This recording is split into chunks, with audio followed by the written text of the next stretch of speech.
Okay, so what's happened is that LinkedIn, in their infinite wisdom, has decided that you can only send up to 100 connection requests a week. So 400 a month is still a lot, but some people are getting really upset because they need to connect at scale, let's say, to build their networks and that kind of thing. Or if you are, let's say you're new in a sales position and you've had to start your LinkedIn journey sort of from scratch. Can't believe I used the word journey, but you know, what other word is there? The thing is, some people are finding this really annoying and they're actually quite worried about it. How are they going to be able to scale the way they need to in order to, you know, build an audience, get the leads, convert them into sales, etc., etc., etc. But the reality is, if our approach is right in the first place, so forget about that. To make LinkedIn work, you need to produce good content.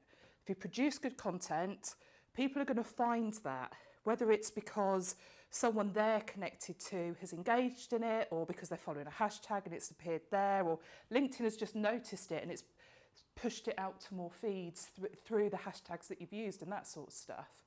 So don't worry about how many connections I can invite. Worry about producing good content. Worry about engaging with the people that you have already connected with. If you've connected with someone that is in a specific field, well, they're going to be connected to like-minded people. So it's that person's network we can tap into as well. And you can look at their connections. If they've got their connections wide open, you can see who they're connected with. Yes, you could go and pick them all off. But a better way of doing it is actually to engage with that person's content, be part of the communication, show up, be part of the community, and then actually, again, we start to attract more inbound connection requests. So we've still not had to use any of our 100. We've got LinkedIn groups, again, little pockets of people that you can engage in. And yes, LinkedIn groups have been really crap over the last few years, and LinkedIn seems to have forgotten about them, keeps making promises of improving them, but the reality is they're still sitting there. If you want to reach out to IT managers or HR directors, there are groups with pools of those people you should be tapping into. So go and give, go and be part of the community, go and show up, and actually, again, you'll engage some of those people wanting to connect with you.